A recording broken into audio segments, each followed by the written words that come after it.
Bonjour Hélène, Bonjour, ça va? ça va et toi? Ça va bien. On va pouvoir commencer. Mhm. Pardon. On va attaquer le cycle d'investigation 43. Est-ce D'accord. que tu es prête? Oui, je suis prête, oui. On y va. Alors, je te laisse prendre quelques profondes inspirations et tu te recentres sur les sensations de ton corps ici et maintenant. Et tu laisses infuser dans ton corps une sensation de relaxation, de tranquillité, de sérénité. Et tu laisses toutes les pensées, ton mental, se mettre en mode veille. Et je vais compter de 5 à 1. Et à 1, tu seras dans un état d'hypnose, parfaitement détendu, relaxé,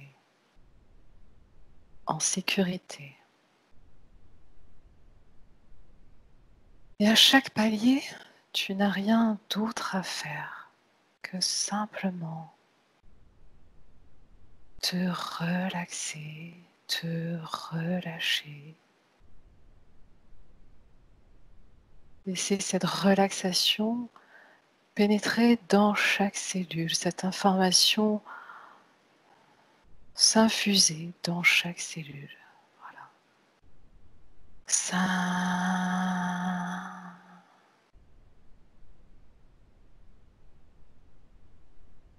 4,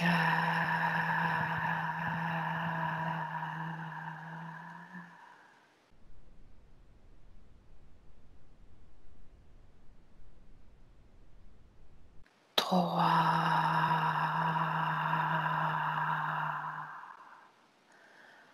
de plus en plus profondément relaxé.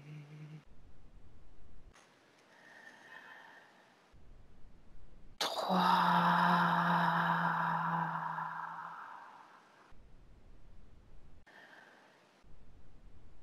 2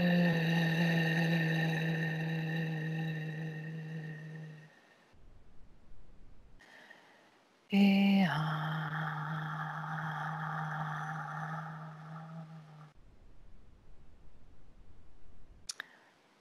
Annette, est-ce que Oui, tu vas bien?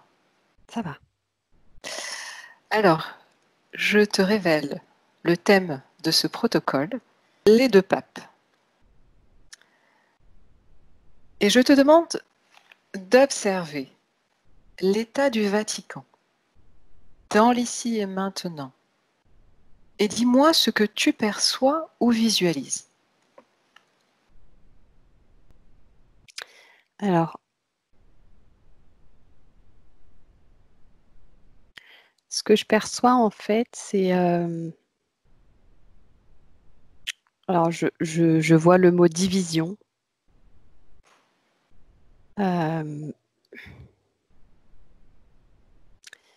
Division, et c'est comme si, en fait, je voyais plusieurs groupes en fait qui étaient là, mais par contre, ils se tournent tous le dos.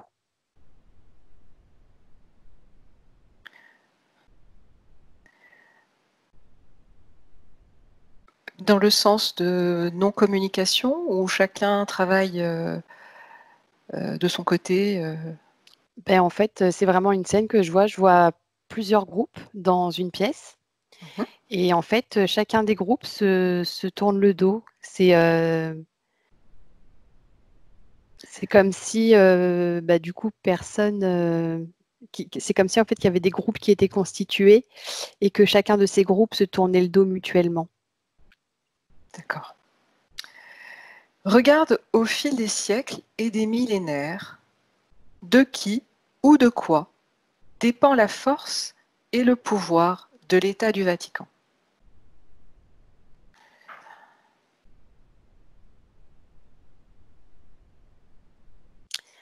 Ce que je perçois, c'est un groupe d'hommes habillés en noir. Précise ta vision.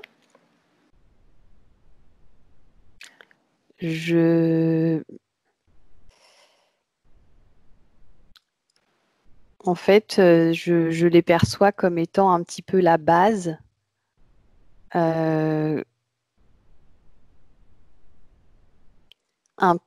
C'est un peu ce qui fait tenir aujourd'hui et ce qui a fait tenir auparavant l'organisation. C'est que j'ai l'impression que ça me paraît d'être un groupe plutôt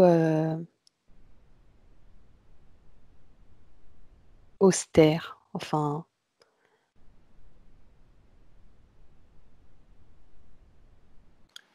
Austère, dans quel sens?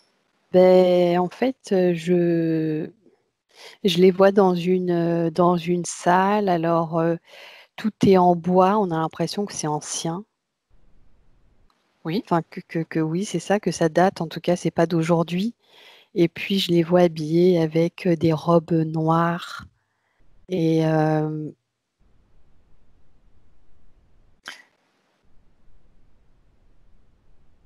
Et en quoi ils interviennent dans la force et le pouvoir de l'État du Vatican?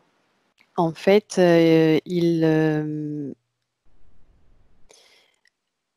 c'est comme si, en fait, toutes les personnes qui aujourd'hui étaient au Vatican, en gros, elles sont là, entre guillemets, parce qu'elles ont été choisies par ce groupe. Par ce groupe. Et du coup, ce groupe-là, en fait, ont des. J'ai surtout la notion de pouvoir, mais de pouvoir.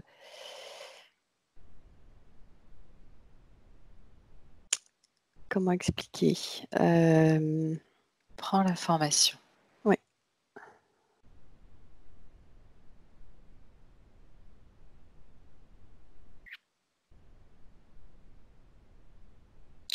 Alors, ce que je perçois, en fait, c'est comme une espèce d'arbre généalogique où je vois ces hommes en noir en bas et ensuite,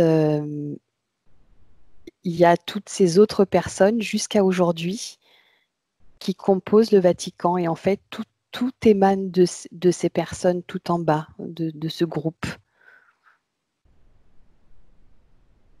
Très bien. Y a-t-il une raison ésotérique pour laquelle l'État du Vatican est situé à Rome?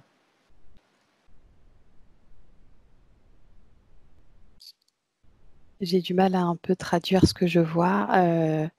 Dis simplement ce que tu vois. Décris simplement les choses que tu perçois, sans vouloir les analyser.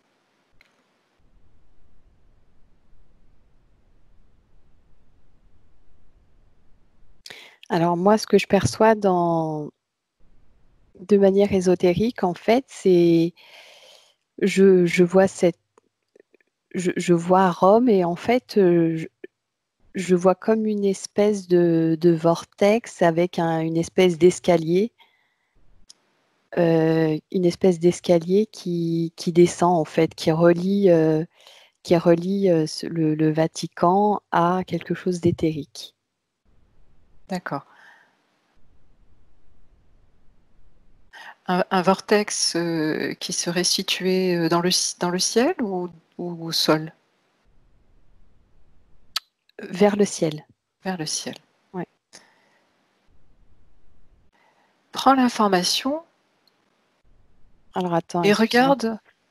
En Oui, fait, ce vortex-là, en fait, il fait comme un 8, c'est-à-dire que il part du ciel, il rentre à l'intérieur et en revanche, après, ça forme comme un cône, si tu veux, un cône. comme ça vers le haut, et puis un Inversé. autre cône, c'est ça, inversé vers le bas. C'est ça. Si j'ai bien compris, il y aurait un cône avec la base au sol, Oui, avec un cône inversé oui, qui vient se poser sur le cône précédent. C'est ça? oui, oui. Ok. D'un point de vue ésotérique, qui ou qu'est-ce que représente la figure du pape?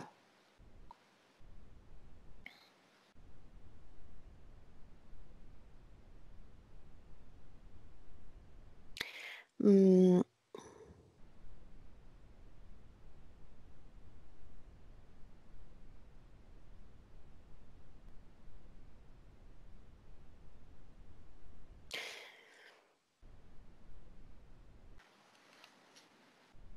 ce qui,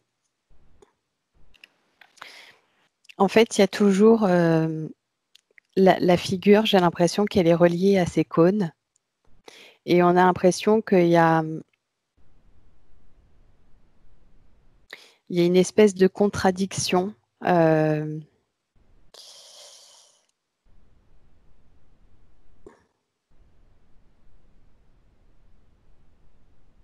Puisque, en fait, je vois ce pape qui est un peu au centre, comme ça, au niveau des cônes, des deux cônes. Donc, il se retrouve avec le cône comme ça qui est en bas et puis le cône comme ça qui est en haut. Et du coup, d'un point de vue ésotérique, on a l'impression qu'il y a, qu'il y a comme si il y a un rapport de force dans la représentation qu'il peut avoir.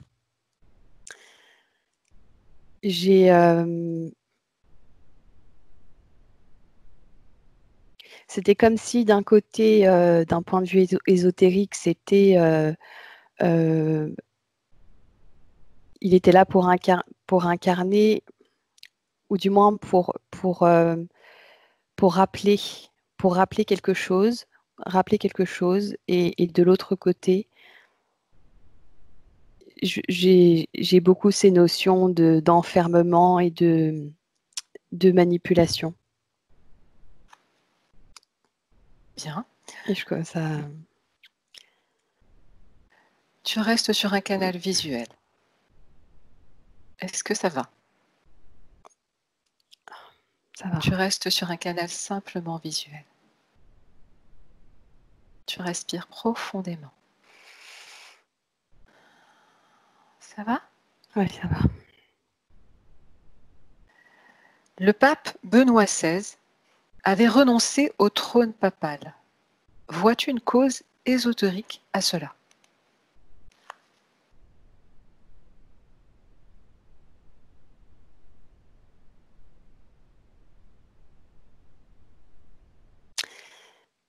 En fait, je le vois lui, et puis à un moment donné, c'est comme s'il y avait eu une rupture. Je vois comme une espèce d'éclair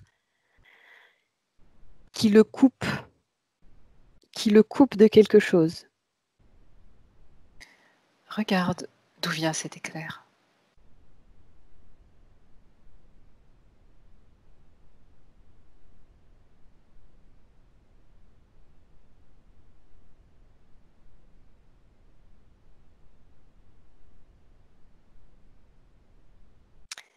Euh,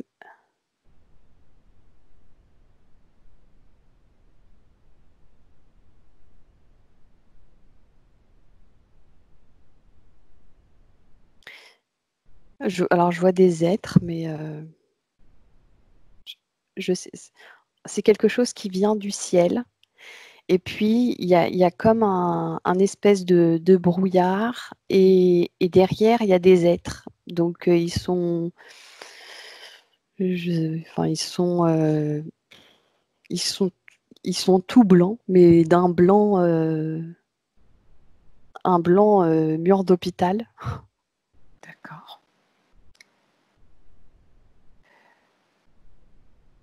Et puis, oui, c'est ça, il jette un éclair, et puis, comme pour couper un lien.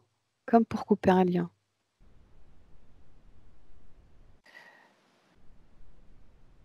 Prends de la hauteur d'un point de vue fréquentiel et regarde de nouveau ces êtres habillés de blanc. Comment les vois-tu?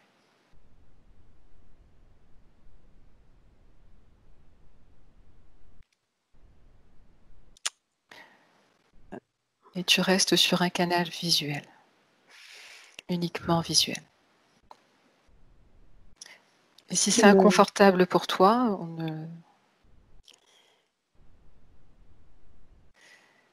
uniquement visuel, Naine. Tu augmentes tes fréquences. Ce qui me choque en premier, ce sont leurs dents. D'accord. Elles sont toutes petites, mais en fait, ils ont beaucoup de dents et toutes pointues. Toutes pointues. Ok. Et puis dans leurs yeux, il n'y a pas de... Il y a rien, il n'y a pas de pupille, tout est blanc. Tout l'œil est... D'accord. Tu te déconnectes. Ah. Déconnecte. Déconnecte. Voilà. Déconnecté. Prends une profonde inspiration. Tout va bien. Et tu sens une sensation de paix, de confiance, de joie, de sérénité remplir tout ton corps. Et tu laisses cette vision s'en aller. Elle s'efface. Ça va? Oui, ça va. Y a-t-il une cause ésotérique à la présence de 2 papes au Vatican?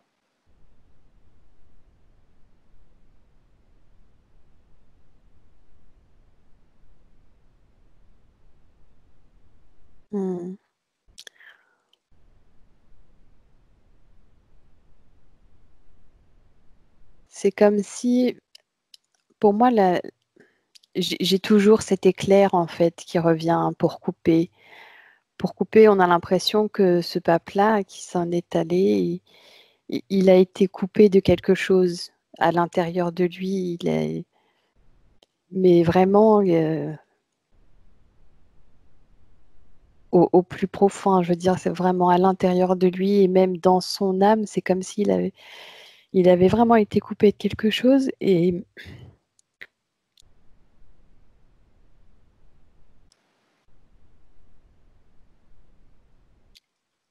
derrière, celui qui arrive, j'ai l'impression que ça vient de ce groupe dont j'ai parlé au départ, ce petit groupe d'hommes en noir. Et toujours, j'ai l'impression qu'ils ont également un lien avec ce groupe d'entités blanches. Pour moi, ce serait ça j'ai pas de raison, si tu veux, entre les deux. Pour moi, la raison, ce serait qu'il y en a un, du coup, qui a été coupé de quelque chose et qu'ils ont volontairement voulu faire partir pour faire venir quelqu'un d'autre qu'ils avaient choisi eux. Et vois-tu une raison justement ésotérique au fait qu'on ait voulu le faire destituer de son trône? J'ai l'impression que ça vient de ces...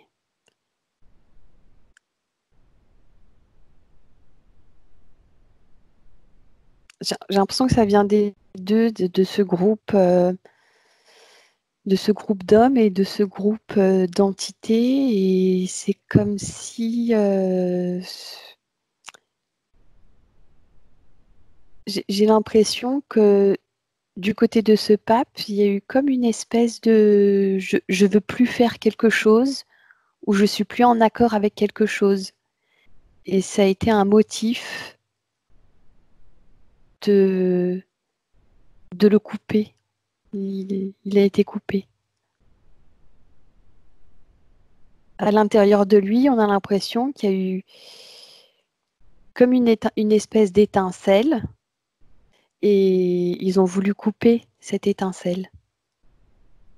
Très bien.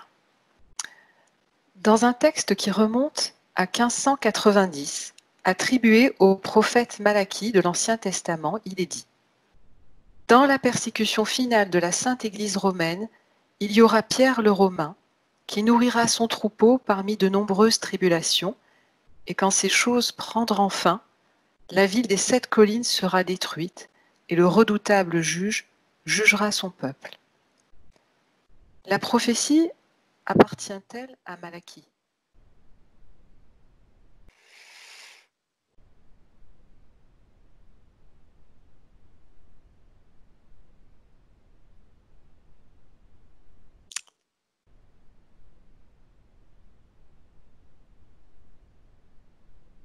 Est-ce que tu pourrais me relire la prophétie, s'il te plaît?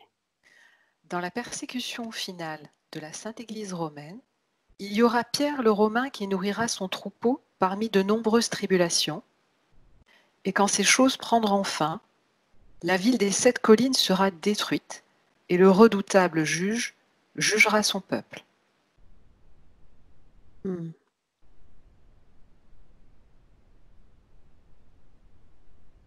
Non. Que perçois-tu? Ce que je perçois, c'est un groupe d'hommes. Alors, je vois une scène en fait où je vois plusieurs hommes qui sont, ils sont en train de. Alors, il y en a certains qui sont en train de, comme de racler une espèce d'écorce. Et puis j'en vois d'autres qui sont en train d'écrire. Et puis il y a un homme qui est là, qui est debout et qui dicte des choses.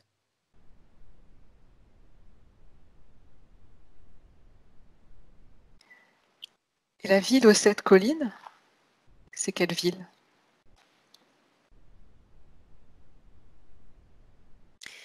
J'ai l'impression qu'il parle. C'est pas à Rome. J'ai l'impression qu'ils font référence à Israël ou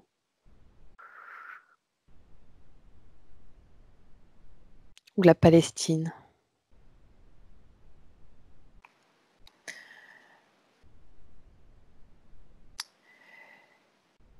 Essaye de décoder le message de cette prédiction.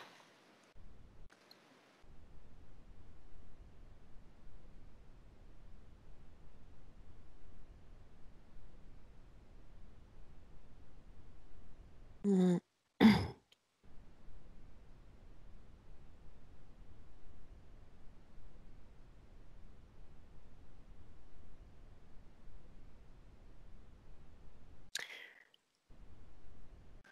Pour moi, cette prédiction, elle est.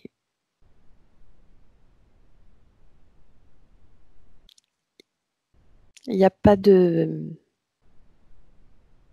Pour moi, elle n'a pas forcément vocation à s'accomplir. Enfin,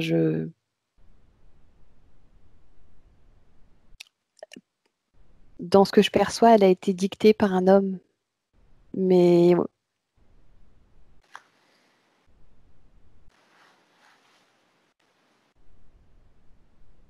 les seules choses que je perçois, ce sont des conflits de guerre.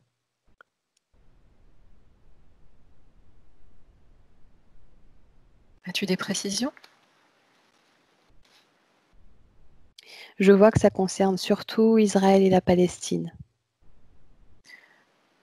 Ok. La prophétie comporte 111 dictons en latin, associés à chaque pontificat qui aurait régné au sein de l'Église depuis le pape de cette époque. Célestine II, le pape de 1143, jusqu'à la fin des temps. La liste des futurs papes se termine exactement à nos jours. Le dernier pape, Gloria Olive, qui coïncide avec Benoît XVI. Y a-t-il une raison ésotérique en rapport au fait que le dernier pape coïncide de nos jours avec Benoît XVI?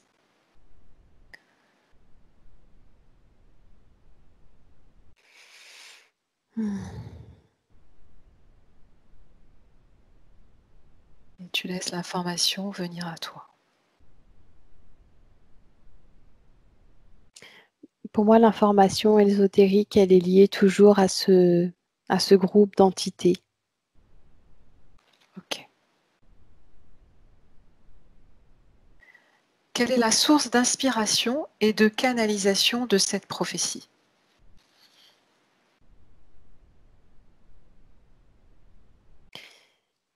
Ben, dans ce que je voyais, c'était plutôt un homme qui dictait quoi écrire à d'autres hommes. Alors, je ne vois pas de canalisation particulière en réalité venant de cet homme. Très bien. Annen, comment te sens-tu? Ça va. Alors tu prends une profonde inspiration et tu laisses la tranquillité, la sérénité, la relaxation s'ancrer davantage, encore plus profondément. Le 13 mai 1820, la religieuse mystique Anna Katharina Emmerich, faible et malade, dans un moment d'extase, a déclaré: j'ai également vu la relation entre les deux papes. J'ai vu à quel point les conséquences de cette fausse Église auraient été graves. Je l'ai vu augmenter en taille. Des hérétiques de toutes sortes venaient dans la ville de Rome, le clergé local devenu tiède, et j'ai vu une grande obscurité. Puis la vision a semblé s'étendre de tous les côtés. Des communautés catholiques entières étaient opprimées, assiégées, confinées et privées de leur liberté. J'ai vu de nombreuses églises fermées, grande souffrance partout, des guerres et des effusions de sang. Des foules sauvages et ignorantes se sont tournées vers des actions violentes, mais cela n'a pas duré longtemps. Décode le message de cette prédiction.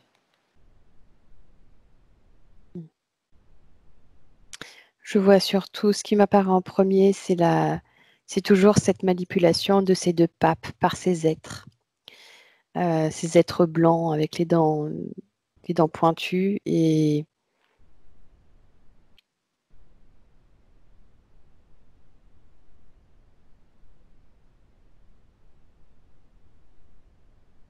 ce qui revient encore, oui, c'est les conflits, mais les conflits de guerre que je voyais est toujours localisés du côté de Israël, Palestine. Euh,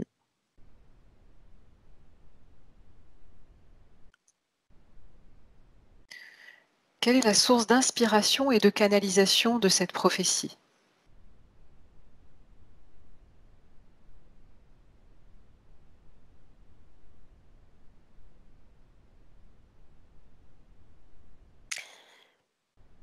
dans ce que je perçois, je vois une lumière.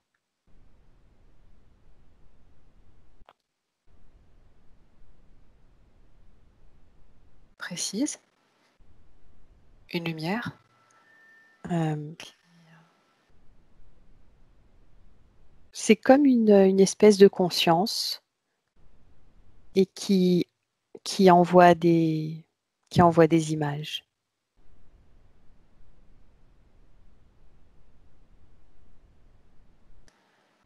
Très bien. Y a-t-il des connexions ou des aspects communs en rapport aux prophéties sur les deux papes?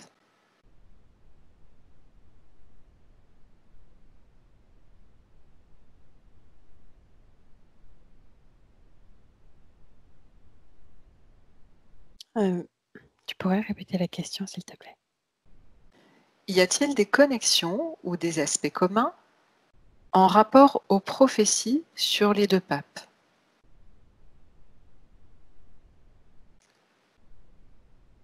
Est-ce que la prophétie correspond à la réalité? peut-être, c'est ce qu'on veut dire.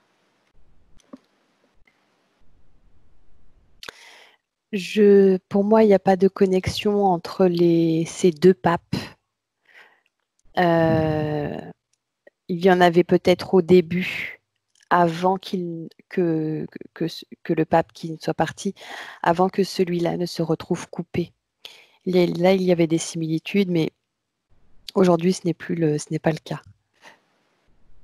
Je pense, Annen, qu'on ne parle pas du rapport entre les deux papes, mais sur les prophéties. D'accord. Est-ce que les prophéties qui ont été faites, y a-t-il une correspondance, des connexions, des choses qui ressemblent à la réalité? Est-ce que... Pour moi, dedans, il est question que d'un seul pape et un autre dont on ne connaît pas encore, l'identité. D'accord. Tu vas à présent te connecter au mot 9e cercle. Et dis-moi ce que tu perçois ou visualises.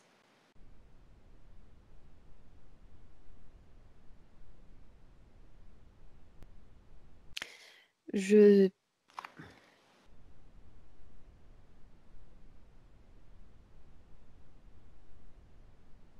que je perçois, c'est comme un groupe caché.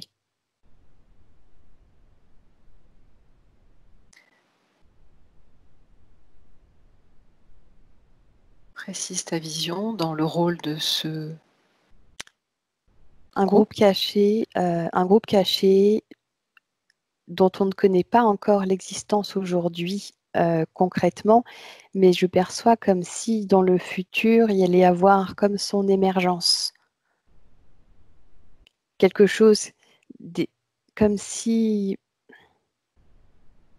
ce groupe était là pour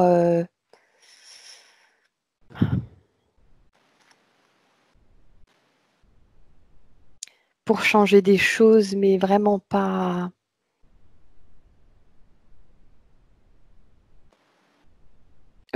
en bien en tout cas. C'est un groupe vraiment on a l'impression quand ils émergent, les choses deviennent pires. Ok. Annen, comment te sens-tu? J'ai une barre dans la tête. Alors, tu respires profondément et tu laisses cette barre disparaître. Tu augmentes tes fréquences. Tu augmentes tes fréquences et tu libères ta tête de cette barre. Est-ce que ça va? Ça va. Et tu restes sur un canal visuel. Oui. Déconnecté de cette sensation. Ok? Oui. Pourquoi le Saint-Siège a-t-il imposé un code de silence à tous les membres du clergé sous peine d'excommunion?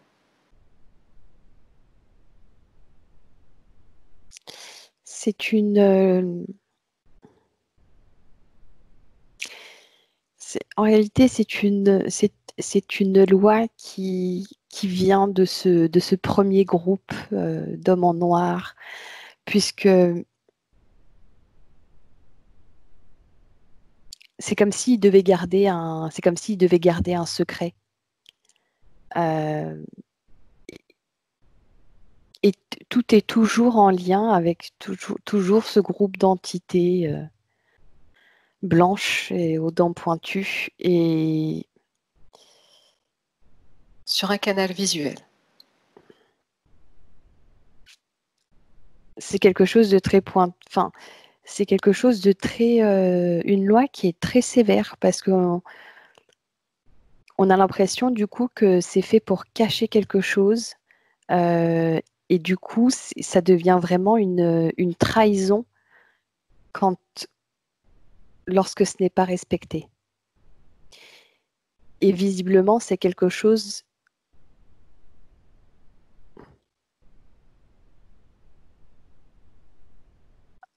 J'ai l'impression du coup qu'ils sont tous d'accord avec ça, pour protéger un secret, pour protéger quelque chose.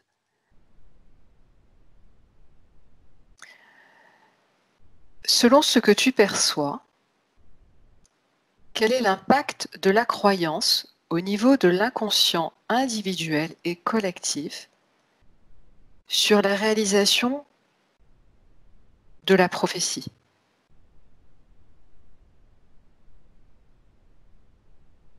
En fait, je vois les gens qui, en fait, au niveau de là, du coup, toute la tête, je vois toutes les têtes qui sont dans le brouillard, dans un brouillard, et personne ne se voit entre elles. Aucune personne ne se voit entre elles. Et puis, tous les esprits, on a l'impression que tous les esprits et toutes les têtes des gens sont dans un brouillard très compact. Regarde d'où vient ce brouillard. De ces entités, de ce groupe d'entités. Okay. Et du coup, cela intervient comment dans la réalisation de la prophétie?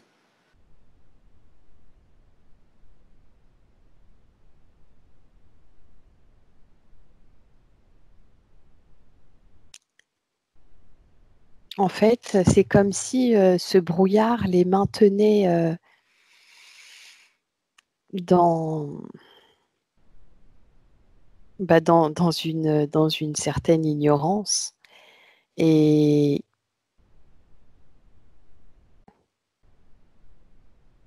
comme pour moi, c'est pas quelque chose qui va se produire de manière brutale ou c'est quelque chose qui va émerger peu à peu. Et ce brouillard, justement, de, va les empêcher de voir les événements qui vont se produire au fur et à mesure. C'est comme si ça les plongeait dans une vraie inconscience en réalité. Prends de la perspective sur une frise temporelle et regarde si des individus ou organisations travaillent dans le physique ou l'éthérique pour réaliser cette prophétie.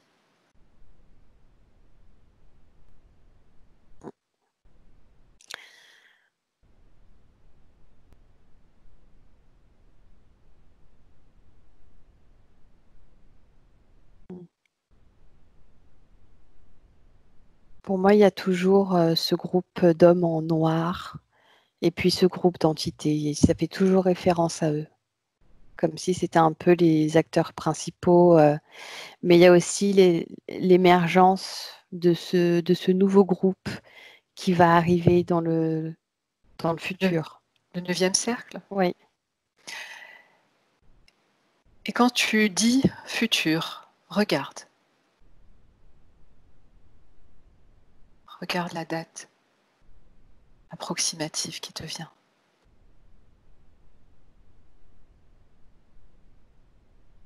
Le chiffre qui m'apparaît, c'est 2036. Très bien. Alors, regarde, le pape a fait une déclaration pour un événement mondial qui était prévu le 14 mai 2020 sur le thème Reconstruire le pacte éducatif mondial. Que perçois-tu sur le plan ésotérique en rapport à cela?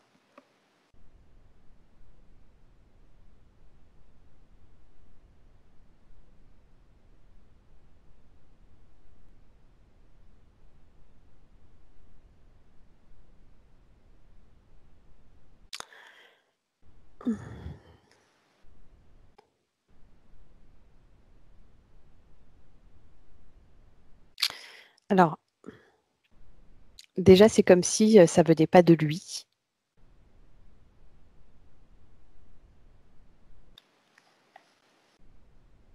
C'est pas quelque chose de son initiative, en tout cas. Ça vient de quelqu'un d'autre.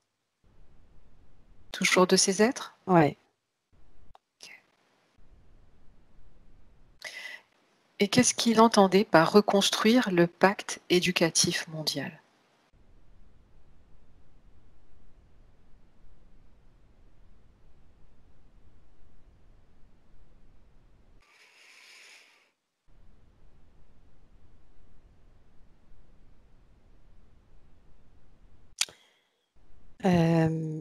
Comment expliquer ce que je perçois?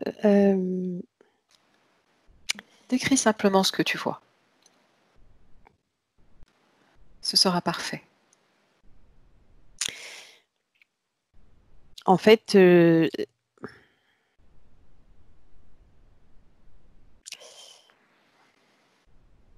le vois en train de parler, mais quand il parle, on a l'impression que ça ne veut plus.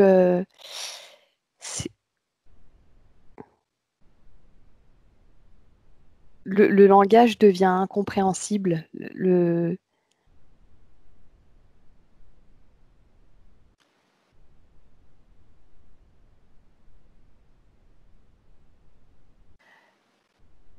As-tu la perception que derrière ces mots se cache autre chose? Il y a autre chose derrière quand j'ai l'impression que quand il veut parler, j'ai l'impression que c'est pour faire naître encore de nouvelles croyances.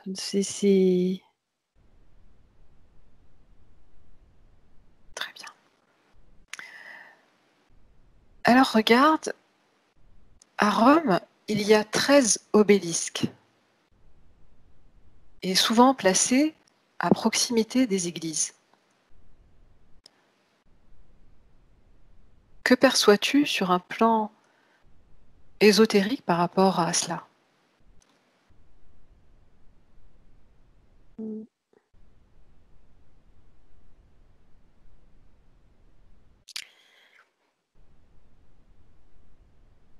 Je vois quelque chose, une espèce d'énergie qui est reliée entre les obélisques et les églises, mais quelque chose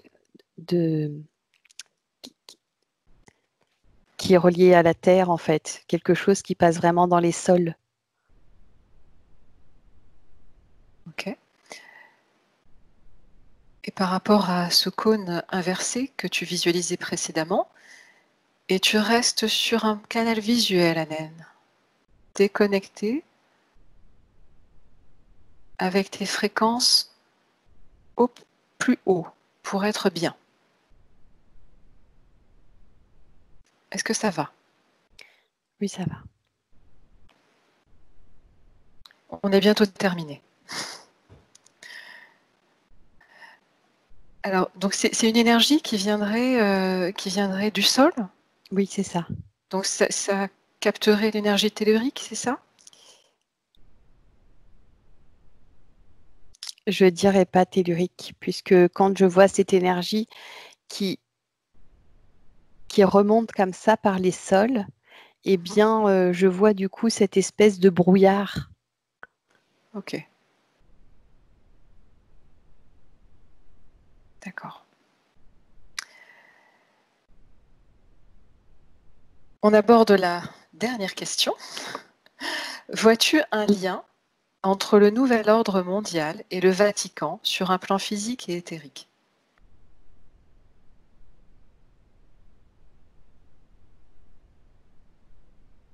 Et tu restes sur un canal visuel.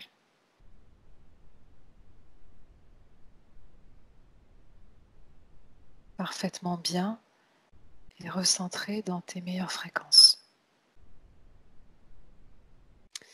Alors, sur un plan éthérique, oui, parce que du coup, je vois ce groupe d'entités qui, comme si elles communiquaient avec plein d'autres groupes d'entités.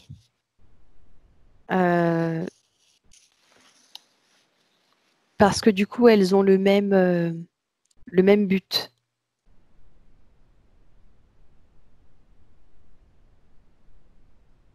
As-tu autre chose pour terminer? Ils procèdent tous de manière un petit peu, entre guillemets, différente, avec leurs propres moyens d'invasion, mais au final pour servir un même but. Très bien. Anen, je vais te demander maintenant de te déconnecter. Déconnecter de tout, de tous.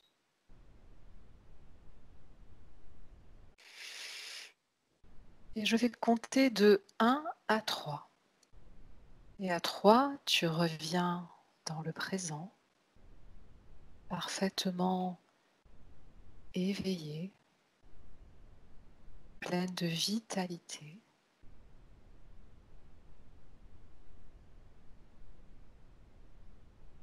Toute source de malaise disparaît complètement. Et à 1, tu ressens une vague de bien-être, de légèreté, merveilleuse, de sérénité. Remplir tout ton corps. S'inscrire dans chaque cellule.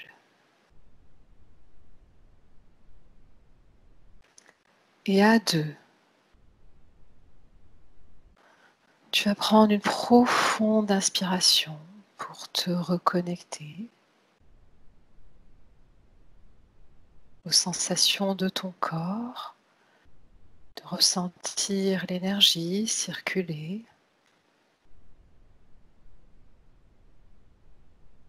Commencer à bouger tes mains, tes pieds. Toujours dans cette merveilleuse sérénité, cette détente. Tu es parfaitement bien dans tes fréquences, dans tes constantes. Et à 3, à ton rythme, tu reviens ici et maintenant, parfaitement éveillé, pleine de vitalité et d'énergie, de joie, pour aborder le reste de ta journée. Comment vas-tu, Anen? Ça va. Benvenuto a questo nuovo video di Disclosures. Oggi parliamo della cosiddetta sessione di ipnosi investigativa. In realtà non esiste una sessione di ipnosi investigativa. Non che non si possa fare investigazione di ipnosi, però è che non esiste una sola sessione di ipnosi per dire si è fatta investigazione, per prendere quell'informazione come buona. Perché? Sappiamo intanto che l'informazione che arriva in ipnosi è molto contaminata, la percentuale di inquinamento dell'informazione è altissima. Pensate a questa informazione che viaggia per tantissime dimensioni, attraversa densità, passa per coscienze che volontariamente o involontariamente possono distorcerla e poi arriva infine alla persona che sta in ipnosi, che ha una coscienza, ha una mente, ha un'esperienza e interpreta questa informazione secondo la sua struttura mentale, secondo le sue credenze, che per quanto si possa essere più o meno liberi mentalmente, liberi pensatori, sempre c'è una parte subliminale che interpreta in base all'educazione ricevuta, alla cultura e perché no anche tutte le esperienze di esistenze passate che ancora lasciano un segno in noi. Per capirci è come se dovessimo parlare con un'altra persona immersi nell'acqua, a qualche metro di distanza, cercando di utilizzare un mezzo, che è quello della corda vocale, che è fatto per produrre suoni da trasmettere nell'aria. Noi stiamo utilizzando questo strumento per far passare un'onda sonora nell'acqua o in un liquido chiaramente il suono viene completamente distorto, sempre ammesso che sia per il nostro corpo facile e non difficoltoso poterlo fare senza avere dei problemi come ingurgitare acqua o eccetera. Ma non solo.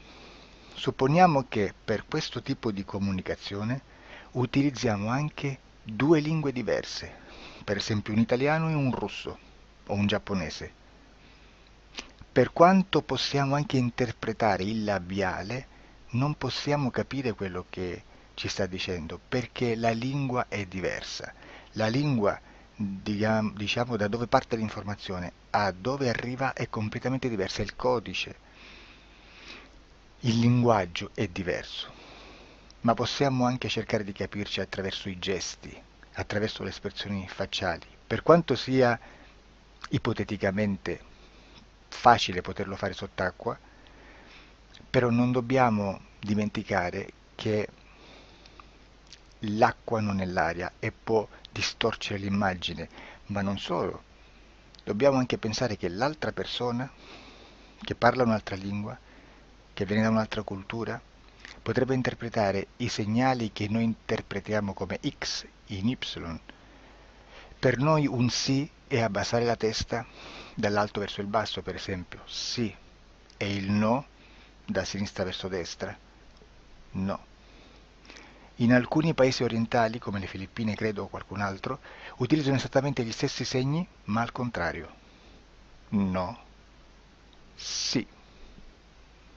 Immaginate due persone di queste due culture che stanno cercando di comunicare in maniera così difficoltosa e alla fine non gli rimane altro che interpretare il linguaggio corporale. Sì, che per l'altro invece no. Cosa voglio dire con questo esempio estremo? Che l'informazione da dove parte a dove arriva viene completamente deformata. Non sappiamo esattamente quale percentuale perché ogni situazione è a sé stante, però la percentuale di inquinamento, di distorsione, di contaminazione di questa informazione è assolutamente alto. Quindi fare una sessione investigativa, mettere una persona in ipnosi e chiedere di Tizio Caio Sempronio di una situazione o chiedere certi dati è assolutamente controproducente, è assolutamente inutile. Quindi vi chiederete cosa fate allora voi quando fate ipnosi, quando fate delle domande, quando cercate delle risposte e con queste informazioni che vi arrivano lavorate sulla situazione esoterica del cliente. Beh, non facciamo altro che recuperare questa informazione solamente per arrivare al problema del cliente e poi lavorarci. Quindi il valore dell'informazione non è quello di un'istruzione, quello di memorizzare dei dati e di prenderli per buoni, ma è un veicolo di movimento, di trasporto verso la causa del problema per poi lavorarci. Quindi lo scopo di questo tipo di informazione che si prende dalla singola sessione è completamente un altro. Come si fa quindi? Investigazione in ipnosi. Il lavoro non è semplice, il lavoro è lungo, difficoltoso, stancante. È necessario farlo anche in squadra perché bisogna moltiplicare il numero di sessioni da fare e una sola persona potrebbe farlo soltanto in un tempo estremamente largo. Noi abbiamo delle informazioni che prendiamo ormai per buone, ci lavoriamo, danno dei risultati e quindi per noi sono buone. E come abbiamo fatto ad avere queste informazioni? Per esempio, come facciamo a sapere che un extraterrestre chiamato il cosiddetto grigio è più o meno alto X, poi ci sono magari quelli anche un po' più alti, ma hanno un corpo strano, hanno una pelle grigio-verde, hanno degli occhi grandi a mandorla, neri, senza una pupilla visibile, non hanno quasi bocca né naso né orecchie, hanno soltanto delle fessure, non hanno organi genitali, hanno degli arti molto più lunghi rispetto alla proporzione che potrebbe avere il corpo umano e di solito hanno meno dita delle 5 del corpo umano, eccetera, eccetera, eccetera. O se no prendiamo un altro tipo di essere che possiamo incontrare in ipnosi, come facciamo a dire che hanno delle somiglianze con i rettili, gli animali rettili terrestri, o gli animali, gli invertebrati, gli insetti terrestri? Perché? Perché siamo sicuri di questa informazione e ci lavoriamo, e quando ci arriva la prendiamo già per buona, nonostante sia anch'essa contaminata. Perché queste informazioni sono arrivate da tantissime sessioni, fatte da tantissime persone, con tantissime altre persone sotto ipnosi, e che nel contesto di tutto il lavoro gli uni non sapevano degli altri. Questo dato può essere più o meno rilevante, sempre c'è contaminazione, e quindi possiamo prendere per buono anche un gruppo di lavoro dove l'uno possa sapere dell'altro. Ci potrebbe essere una contaminazione del contesto di quel gruppo di lavoro, ma si aggiunge semplicemente una piccola percentuale di questa contaminazione a già la grande che esiste. Non è così impossibile lavorarci. Da tutte queste sessioni, da questo grande numero di sessioni, migliaia, diciamo migliaia, noi prendiamo solamente quell'informazione che è uguale a tutte, che è in comune a tutte, o a quasi, perché magari qualcuna ci potrebbe essere niente in comune per una fortissima contaminazione, perché no? Ma dobbiamo prendere una stragrande maggioranza, proporzionalmente abnorme rispetto a quello che potrebbe essere un minimo di scartabile, e lì possiamo prendere per buona questa informazione. Quindi se noi su 10.000 persone diverse, con operatori anche diversi, in cui in ogni sessione vediamo un essere che più o meno ha le stesse caratteristiche del grigio o dell'insettoide, a forma di mantide religiosa, o il rettile a forma di lucertola, per esempio, di serpente o di quello che sia, o se vediamo il pianeta Marte più o meno di colore rosso, o se vediamo dei sotterranei eterici, non fisici, nel sottosuolo terrestre, soprattutto sotto le grandi città, dove c'è concentrato molto potere, molta energia di questo tipo, e che più ne hai più ne metta. Se vediamo degli impianti che hanno certi tipi di funzioni, certi tipi di forme in certe parti del corpo, e questa informazione la ritroviamo tutta o quasi in tutte le sessioni fatte, eseguite, realizzate da tanti anni a questa parte, significa che quella è una informazione affidabile. E vi posso garantire che stiamo parlando di una percentuale bassissima. Su un 100% staremo, credo, forse più in basso di un 2-3%. Immaginate, tutto il resto è spazzatura, è informazione spazzatura. Sì, spazzatura.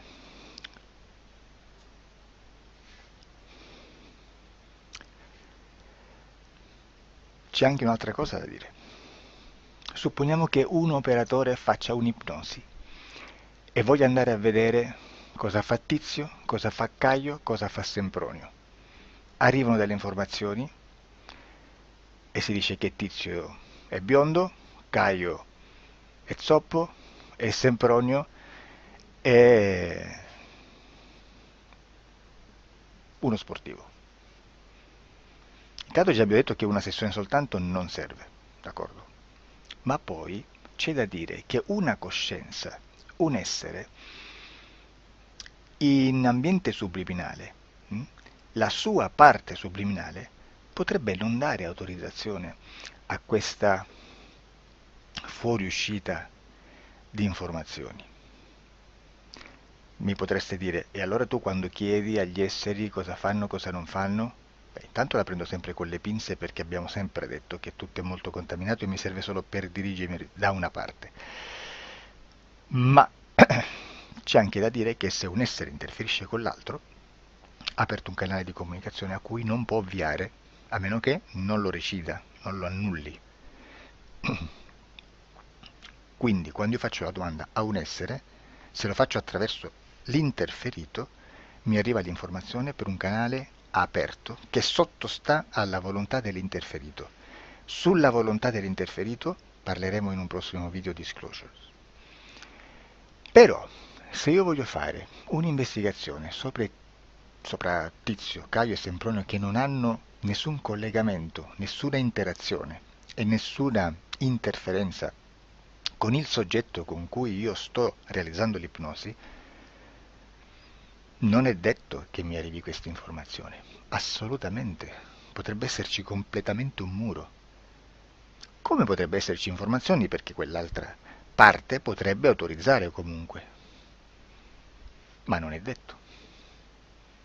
E comunque quando ci arrivano informazioni, in una situazione di non interferenza o non interazione, non possiamo sapere esattamente se sono informazioni che ha autorizzato la parte subliminale dell'altra persona o dell'altro essere, o qualche altro essere, qualche altra entità furba, approfitta della situazione, osserva quello che sta succedendo, si mette in mezzo, si fa passare per l'altro e dà informazioni, ovviamente distorte, prima perché non è detto che debba conoscerle, e anche se fosse potrebbe manipolarle a sua volontà e a suo vantaggio.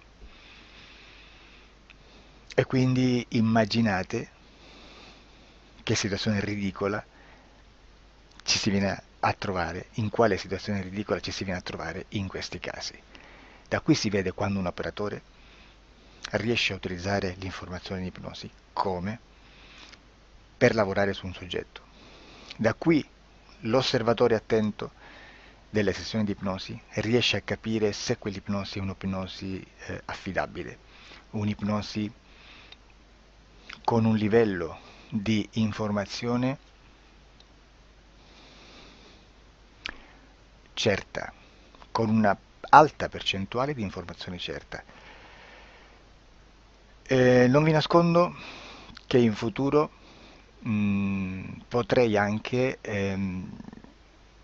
impostare un lavoro per decifrare che livello di certezza di informazione c'è in un'ipnosi, analizzandola e spiegando il perché, spiegando i meccanismi di analisi di un'informazione in ipnosi, che poi anche è molto istintivo.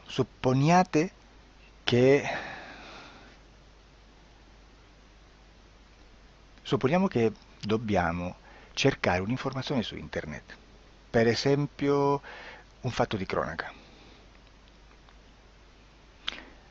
Voi preferite mettervi su un sito ufficiale?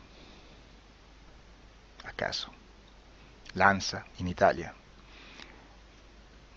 ADN Kronos, qualche telegiornale che per quanto possano manipolare l'informazione ad alti livelli, comunque possiamo dare affidabile la fonte dell'informazione che viene trasmessa. Non possono trasmettere una bufala sicuramente.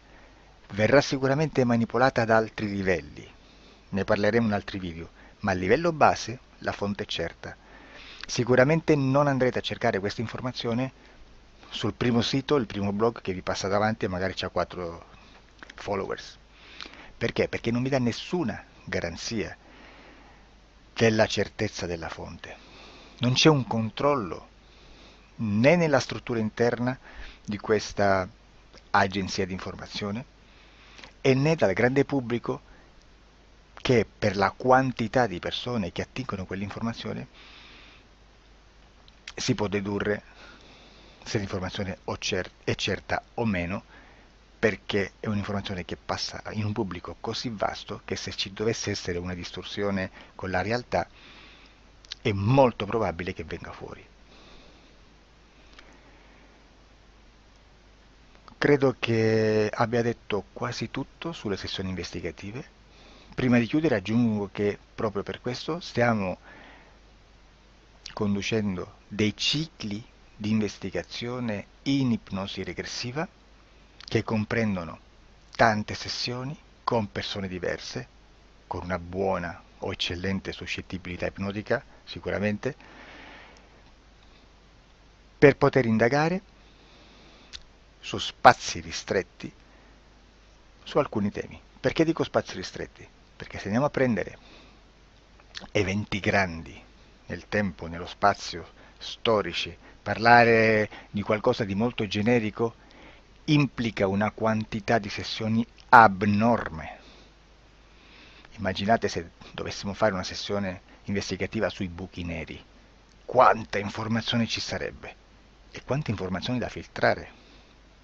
Sarebbe quasi impossibile farlo in questa maniera. Ma se noi riduciamo lo spazio di investigazione, se noi prendiamo per esempio,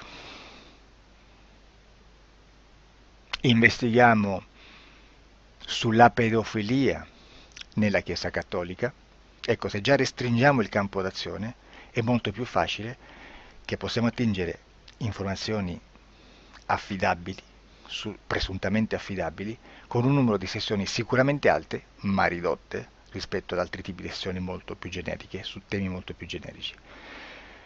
Quindi per fare anche delle investigazioni su temi molto generici bisogna suddividerli in temi, in dettagli, per poi alla fine, quando tutta l'informazione è stata filtrata ed è stata dedotta l'informazione comune, si possono mettere insieme per cominciare a costruire il quadro, mettere insieme tutti i puzzles.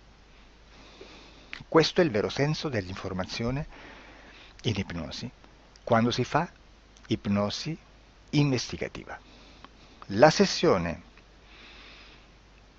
per risolvere una problematica, un problema, con una presunta origine esoterica di un cliente, di una persona, è un'altra cosa, sono altri metodi, altre tecniche e l'informazione si usa in un'altra maniera, ha un altro scopo. Grazie, ci vediamo al prossimo video. Disclosure.